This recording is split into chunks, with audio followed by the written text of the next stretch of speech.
Hi, welcome to our channel where we share the most intriguing stories. When I set out to restore my family's old barn, I didn't expect to stumble upon a mansion built in secret on my land by the last person I'd ever suspect. What followed was a wildfire of lies, legal battles, and one hell of a reckoning in the heart of the forest.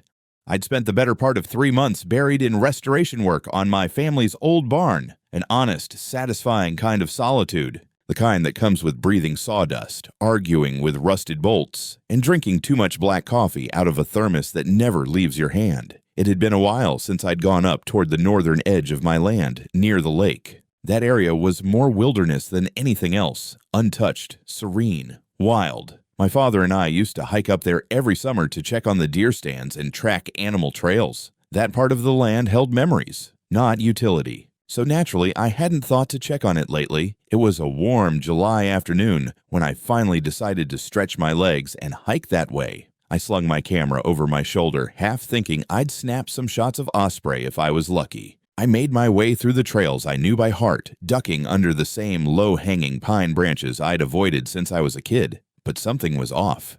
The air was thinner. The usual dense canopy gave way to sunlight far too soon. And then I saw it. My heart stopped. The forest floor ahead was no longer forest at all, where I expected lush cedar and spruce. There was a bald patch of scorched earth stretching at least 3 acres. Tree stumps jutted out like broken teeth, and the ground was smoothed into a flat expanse of gravel and dirt. At the center stood something so absurd, I had to squint twice. A house. Not just any house. A sprawling 2-story timber frame mansion with wraparound porches, fresh stain on the beams, glass railings, and even a small turret overlooking the lake like some kind of medieval vacation fantasy. Off to the side, a brand new stone path that led to a dam pier. I stood frozen in place, blinking. For a moment, I thought maybe I'd taken a wrong turn and somehow wandered off my own property, which would be a neat trick considering this land had been in my family for 3 generations and I'd memorized its every inch. I pulled out my phone and opened my Topo app.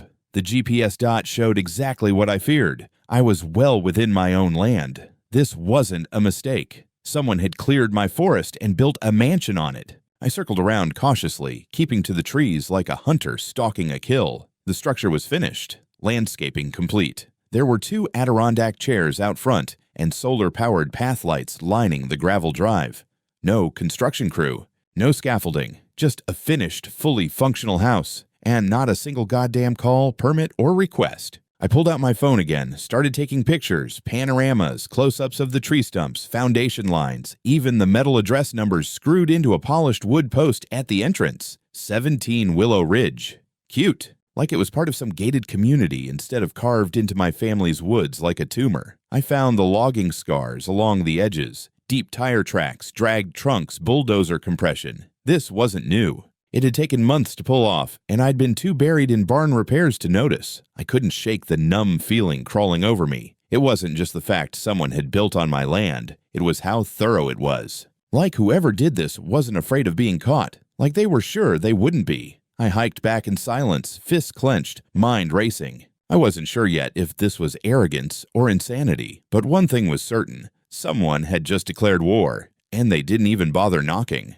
The next morning, I didn't even bother with coffee. I threw on my boots, loaded my pack with a copy of the deed, a folder of the property surveys, and a printed satellite overlay I'd made years ago showing the clear northern boundary of my land. I wanted to catch whoever was behind this, and I wanted to look them in the eye when I asked what the hell they thought they were doing. I took the truck this time, following a rough trail that led up the north slope through a service road we'd used for hauling firewood back in the day. Halfway up, fresh tire marks appeared, wide, clean ones like from a new SUV. I parked just short of the clearing and made the rest of the approach on foot, cutting through the edge of the woods to get a better angle. Sure enough, there it was again in all its stolen glory. The house glowed warm in the morning light, like it had been handcrafted by a catalog designer, and in the gravel driveway, a pearl-white Range Rover sat parked, license plate still glinting with the dealer frame. Someone was home. I made my way to the house with slow, deliberate steps.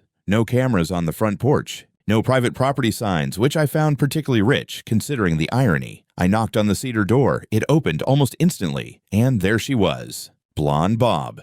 oversized sunglasses, designer fleece zipped halfway up, and an expression so smug I could feel my blood pressure spike. It was Karen Wilcox. The same woman who once berated a delivery driver for parking near her mailbox and tried to start a petition against her other neighbor for raising chickens. She lived half a mile away on the west edge of the forest, her own gated lot backing into the hills. "Well," she said with an amused smile, "look who finally came to visit." I stared at her. "Karen, what the hell is this?" She leaned casually against the doorway, utterly unfazed. "It's my new weekend getaway. Gorgeous, isn't it? I had the whole thing custom designed. Took forever to get the materials with all the supply chain drama, but I think it turned out beautifully." My voice came out lower than I intended. "This is my land." She tilted her head like I'd just spoken Swahili. "Miles, come on. That entire section was abandoned. I checked Google Maps. It was all woods and nothing. You haven't touched that slope in years."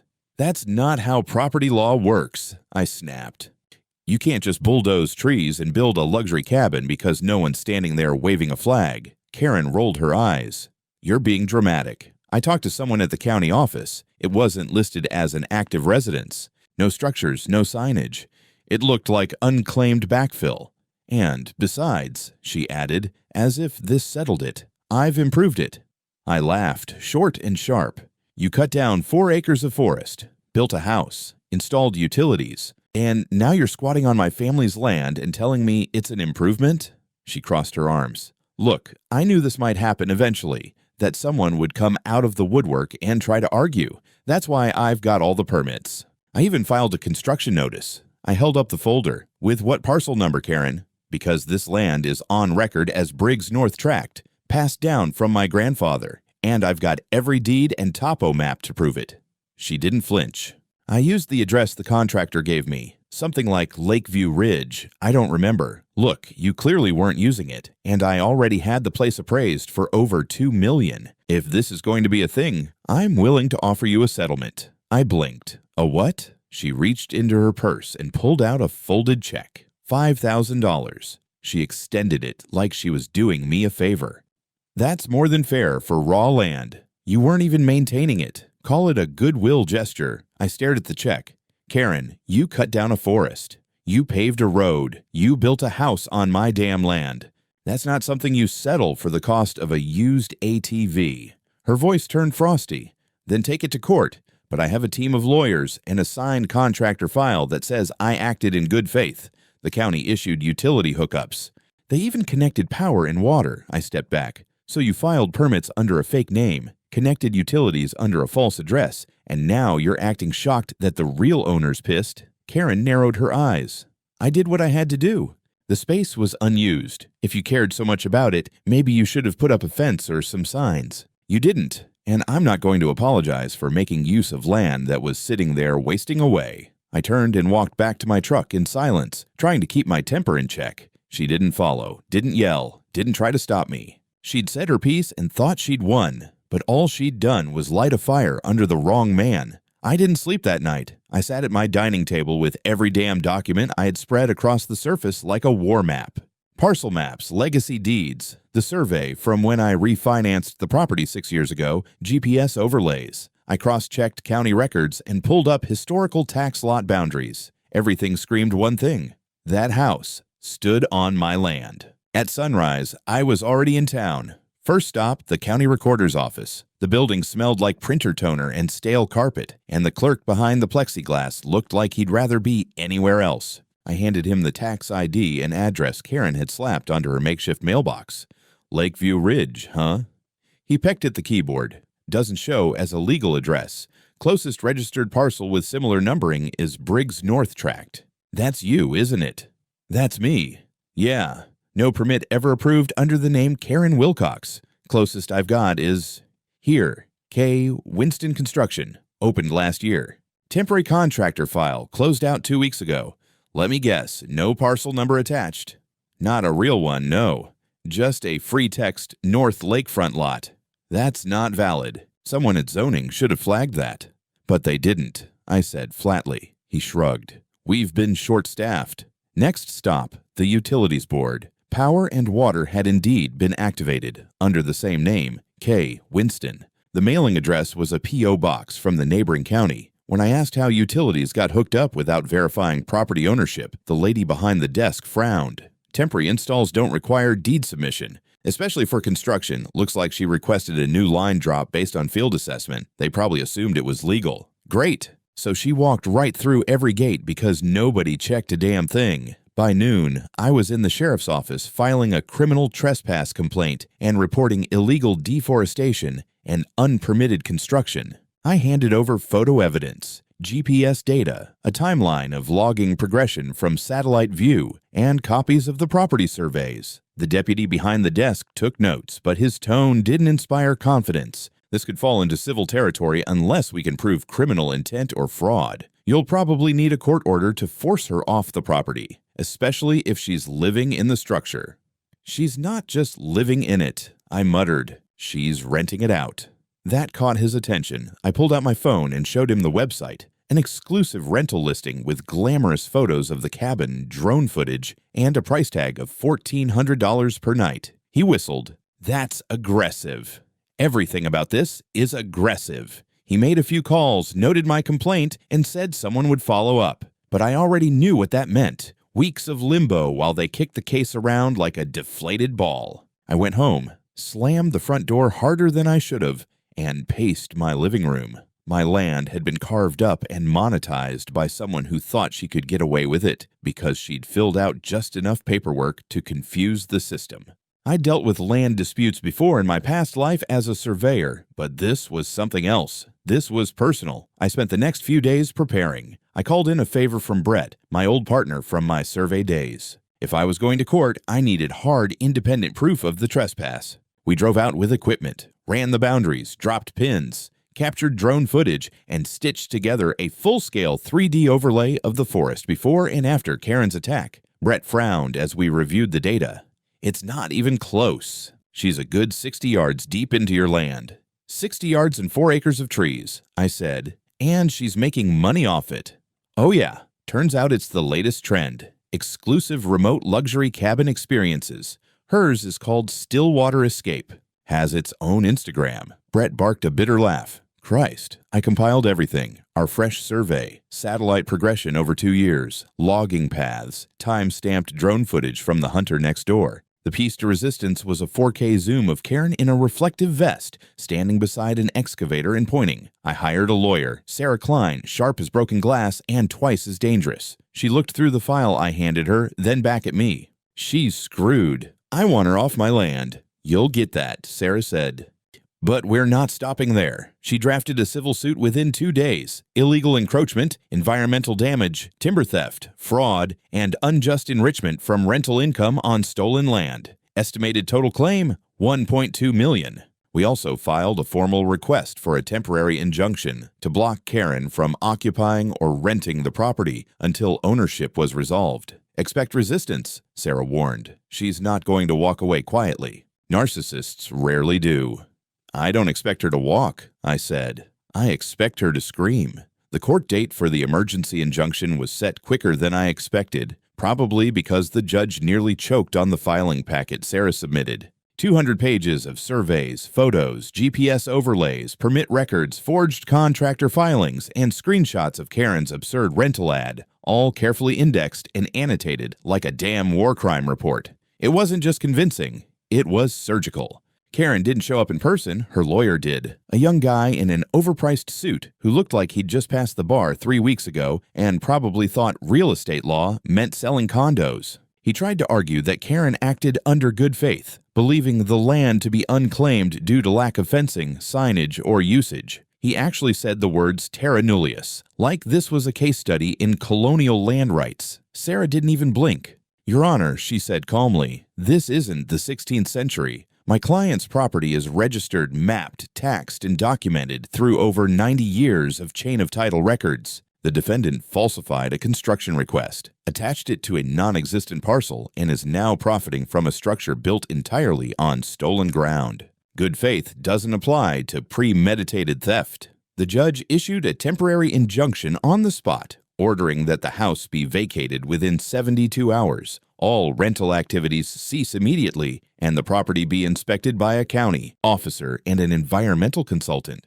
Karen had 72 hours to comply or face contempt. When Sarah told me, I half expected relief, but all I felt was a slow, cold satisfaction. She'd finally been told no. But knowing Karen, she wouldn't take it lying down. And I was right. The next day, I drove past the cabin to find a half-dozen SUVs parked in the gravel circle and a full-on wedding photo shoot happening in front of the porch. Bride, groom, drone in the sky, floral arch set up by the dock. I stopped the truck and just watched, jaw twitching. I called Sarah. "You're not going to believe this." "She's doubling down, huh?" She turned my lake into Pinterest. The following morning, I drove back with 2 sheriff's deputies, the county assessor, and a guy from the Department of Natural Resources who looked like he'd rather be tranquilizing bears. We found the cabin empty. No Karen, no renters, but the signs of recent use were everywhere. Fresh towels, burned firewood, dishes in the sink, and a full logbook of recent guests. The assessor raised his eyebrows at the binder. "Every name, every check-in date, every rate. She's made close to 90 grand this summer alone." DNR guy stepped outside, paced around the stumps and newly graveled paths. "You know," he muttered, "this isn't just unpermitted construction. This area is within 100 feet of the protected shoreline buffer." She bulldozed sensitive wetland growth, violated timber harvest rules, and disturbed habitat for at least 2 species flagged for conservation. He crouched near one of the torn stumps. This wasn't casual clearing. This was full-scale excavation. I watched him pull out a measuring rod and make a note. "You're saying this might go beyond civil?" He nodded slowly. "Could be criminal under the Shoreline Management Act. Maybe even federal if water impact crosses thresholds. And if she filed false permit data, well." He didn't finish the sentence. He didn't have to. By evening, we had a full joint report filed. The county issued a stop work and access restriction order, placing legal seals on the door and dock. The DNR filed their own complaint with the state attorney general's office. Then came the cherry on top.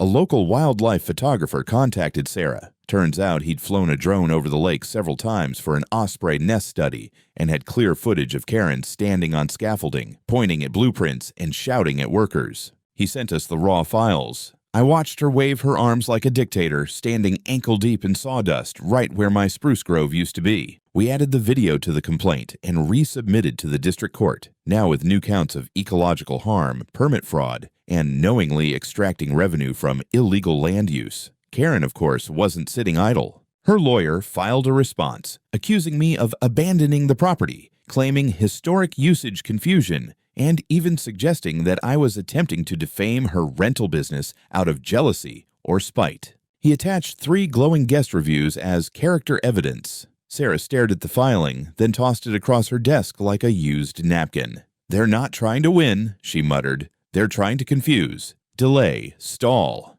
I nodded. "Aye, then we need to go faster." "We will," she said, cracking her knuckles. "You want to burn the whole operation down?" "Good. Because I just talked to a federal guy in Olympia who wants to take a look."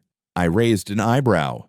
"Federal?" "Yep," she said with a cold grin. "Wetland violation, potential federal conservation law breach. Once this hits their radar, she's going to wish she'd stuck to yelling at neighbors about chickens." Karen didn't just ignore the injunction, she spit in its face. 2 days after the seals went up, someone had ripped them clean off. The front door stood wide open, curtains fluttering like flags of defiance. The dock had fresh footprints, and a sleek black Mercedes sat parked beside the house like it belonged there. I called the sheriff's office immediately. A deputy arrived within an hour, took photos, made notes, and tried not to sound annoyed when he said, "Yeah, this one's going to escalate fast." It already had. That afternoon, I got a call from a woman named Tessa Roy, manager at a high-end property rental firm out of Seattle. She'd seen my complaint posted publicly in the court database and wanted to clarify something. Apparently, Karen had signed an exclusive partnership agreement with their agency, listing the cabin as Stillwater Escape, a premier luxury wilderness retreat.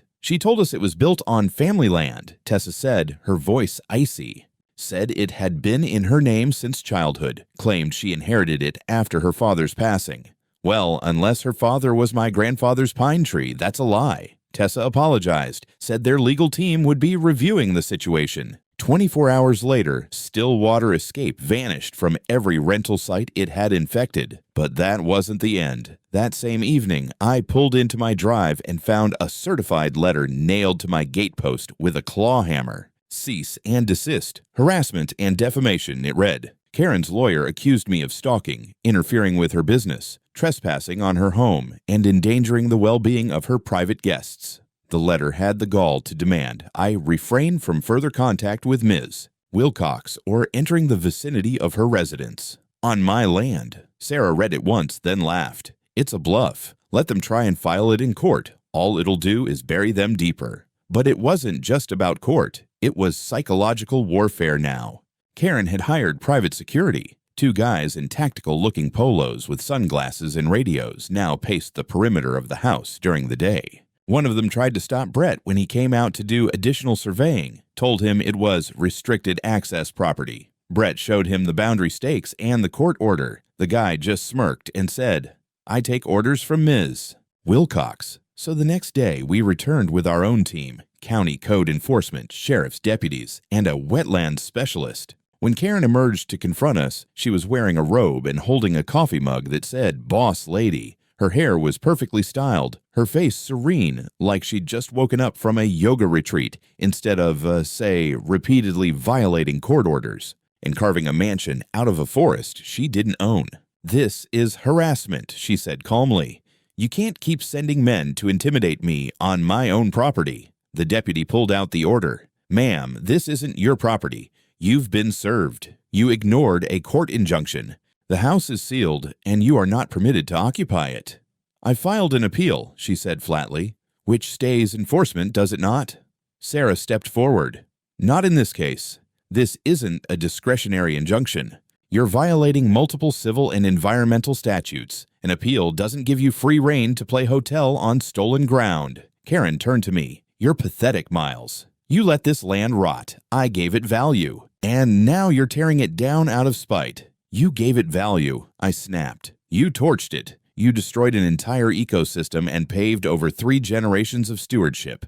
I hope the copper in your pipes turns black. For a moment, she blinked. Just for a second, I saw something flicker behind her eyes. Not regret. No, that was too optimistic. But maybe calculation. A crack in the ice. She retreated inside. An hour later, her security was escorted off the property. A secondary injunction was filed, expanding the previous order to include prohibition of any personnel operating under her employment or direction.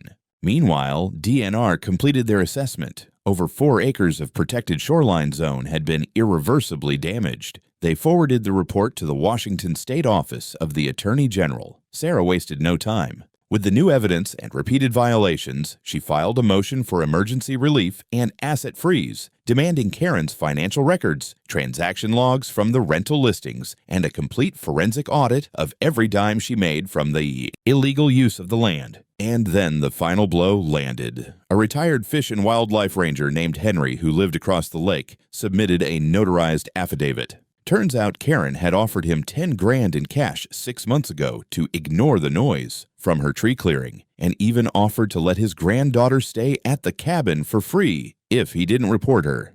He declined, and now he had receipts. It was no longer just a land dispute. It was fraud, bribery, environmental damage, and obstruction. Sarah looked me in the eye and said, "She's not walking away from this. She's walking into it. In cuffs." I thought we'd seen the worst of it. That maybe, finally, the tide had turned and Karen would retreat under pressure. I was wrong. 3 days later, I arrived at the edge of my property to find a full television crew unloading gear near the cabin. Boom mics, cameras, makeup tent, the whole circus. A white truck with a logo on the side, Northwest Living Weekly. Karen was giving a televised tour of her lakefront dream project, now rebranded as a tribute to wilderness restoration. She stood in a cream suit on the deck, pointing at the dock and gesturing like a queen surveying her kingdom. We wanted to take what was once forgotten land and transform it into a community retreat, she told the camera, a gift back to the environment and future generations. My blood pressure nearly broke the truck's windshield. I parked right next to their generator, got out, and calmly walked up to the production manager. "Hi," I said. "You're standing on private land under a legal injunction. I'm the owner. You need to leave before the sheriff gets here." He blinked. Ms. Wilcox said she owned this parcel. She also says bears are government drones. Do you want to be part of a federal violation investigation? They packed up faster than they set up, but the damage was done. Footage aired that night. Karen painted herself as a visionary fighting archaic land claims from a hostile recluse, a man bitter about change. The next morning, my mailbox was full of hate mail and 2 death threats. Sarah and I filed a civil harassment suit immediately. We also updated our complaint to include malicious defamation and attempted public disinformation for financial benefit. That last bit got the attention of the state attorney general's office. They requested all footage and communications related to Karen's documentary. The TV segment was pulled the same day. Then came the forensic audit. Karen had funneled all rental income through a shell LLC registered to a P.O. box in Nevada. But what she didn't realize is that the payments from guests went through Stripe and Airbnb, both of which responded swiftly to subpoenas. Every payout, every invoice, every renter and date, traceable, including a dozen wire transfers labeled land improvement reimbursement, one of which matched the exact value she offered to bribe Henry, the ranger across the lake. Sarah compiled the data into a bulletproof report and sent it to the DA's office along with video stills of the defaced legal seals, drone footage of her walking the land with hired crews, and a guest testimony from a woman who'd booked the place. After the injunction was issued, that was the final nail. Within a week, we were told the case was officially referred for criminal prosecution. Karen's attorney tried one last move, a motion to dismiss all civil actions pending the outcome of the criminal case. The court denied it. In fact, the judge scheduled a preliminary contempt hearing specifically to determine if Karen had intentionally obstructed justice. I showed up to that hearing in my best suit. Sarah said it was courtroom armor. Karen walked in 20 minutes late, in a pantsuit bright enough to blind a judge, with her 4th attorney in 6 weeks. She didn't look scared. She looked smug, like she still believed she was the smartest one in the room. That delusion died about 30 minutes into testimony. The judge reviewed every violation she'd committed since the first injunction. "You didn't just ignore this court," he said. "You declared war on it, on your neighbors, on the environment, and on the very idea of property law." He issued a formal finding of contempt of court. Karen was fined $25,000, ordered to pay court costs and attorney's fees, and placed under strict no-contact and property exclusion orders. She was also placed on house arrest pending trial with an ankle monitor. That monitor went off 2 nights later. Deputies showed up to find Karen hosting a private dinner on the deck of the illegal house, complete with string lights, candles, and 5 guests in linen shirts sipping Pinot. She was arrested on the spot. They cuffed her at the dinner table. I'll never forget the sound of her screaming as they walked her down the forest path in cuffs. It echoed off the pines like a banshee's last warning, but no one came to her rescue. The dinner guests scattered like deer when the sheriff's deputies pulled up. One woman left her heels behind in the gravel. Another tried to pretend she was just an event planner who didn't even know this wasn't an Airbnb. Yeah, sure. The cabin was sealed that night. The county issued an emergency stop use and access order, and the sheriff's department installed a steel lockbox and camera system. Sarah and I watched from our truck with coffee in hand as they installed it, the same way some people watched their wedding video. But the real reckoning came the following week. The Washington Department of Natural Resources arrived in full force. 4 trucks, a bulldozer, 2 soil engineers, and a mobile command trailer. Turns out my ecological damage report had been forwarded to them, and they were not amused. The destruction of the native cedar grove wasn't just an eyesore, as Karen's lawyer claimed. It had disrupted a registered habitat zone for 2 protected species of owl and severely weakened the natural buffer between the lake and the hillside, raising erosion risks for the entire watershed. They conducted ground-penetrating radar scans, soil compaction tests, water runoff modeling, the whole 9 yards. By Friday, they posted a massive environmental violation notice on the front deck, listing over a dozen offenses. The fines? Easily in the 6-figure range, and growing. Then came the IRS. I got the call from an agent who introduced herself with that perfect blend of politeness and menace. "We're reviewing Ms. Wilcox's business filings. We understand she was generating income on your land. Would you be willing to provide copies of the subpoenaed rental statements?" Would I? I sent them the entire Dropbox folder and offered to buy her a nicer fax machine. At this point, the county judge issued a new ruling. The structure must be vacated permanently and scheduled for demolition unless the rightful landowner, me, requested to repurpose it. That choice was mine now. But Karen didn't go down without trying to claw someone with her on the way. From jail, she filed a handwritten complaint accusing me of conspiracy to defraud the public, saying I lured her into building on land I secretly knew she'd mistake as abandoned. The judge didn't even dignify it with a hearing. He fined her another $5,000 for frivolous litigation. Meanwhile, the media storm exploded.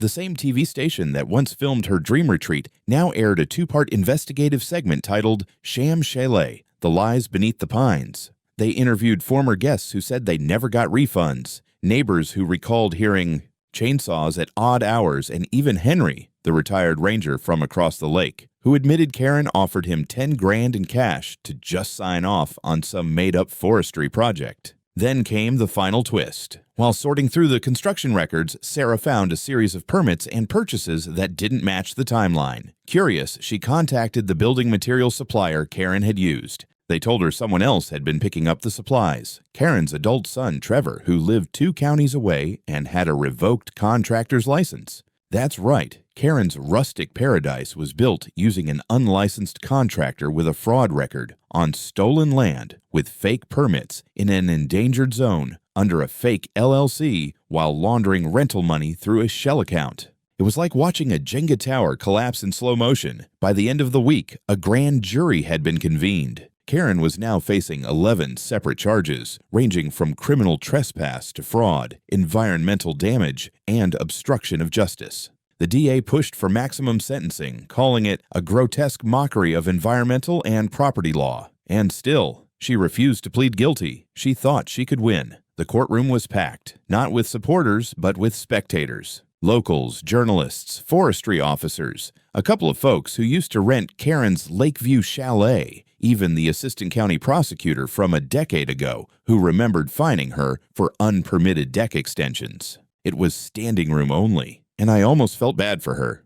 Almost. Karen sat in an orange jumpsuit, her hands tightly clasped, lips pressed into a thin white line. She still wore that look, somewhere between disdain and disbelief. Like she hadn't fully processed that this wasn't some HOA hearing she could hijack with attitude and fake bylaws. The judge wasn't playing games. He opened with the environmental charges.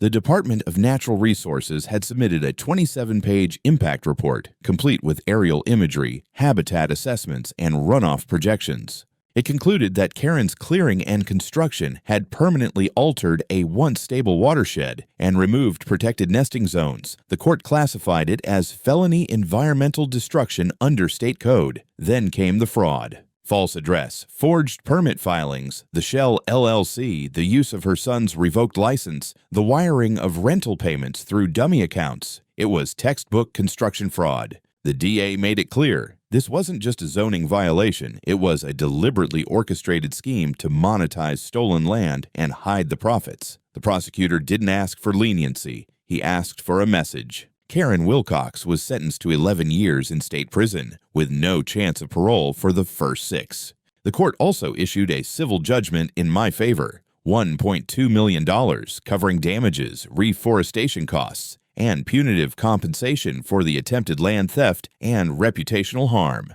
But money wasn't even the best part. When the judge asked me what I intended to do with the house, I had an answer ready.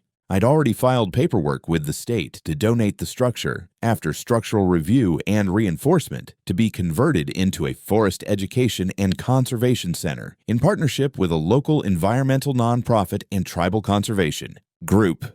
2 months later, the new sign was installed out front. I paid for it myself, carved in reclaimed oak from storm-felled trees, built illegally, repurposed legally. Now serving justice and education. The grand opening was attended by over 100 people. There were school buses from nearby counties, biologists leading owl habitat workshops, and even a small film crew documenting the transformation. Sarah handed out pine saplings to kids, and I gave a short talk on the importance of knowing your land and defending it. I didn't do it to humiliate Karen. I did it because some things deserve a legacy bigger than vengeance, like forests and truth. Back at home, I planted 2 young cedars at the edge of the regrowth zone, one for my father, who first showed me this land, one for the land itself. And as for Karen, she'd left the county jail weeks ago and was now inmate number 427195 at the state facility in Shelton. Last I heard, she'd filed an appeal and lost. Some people never learn, but the land remembers everything.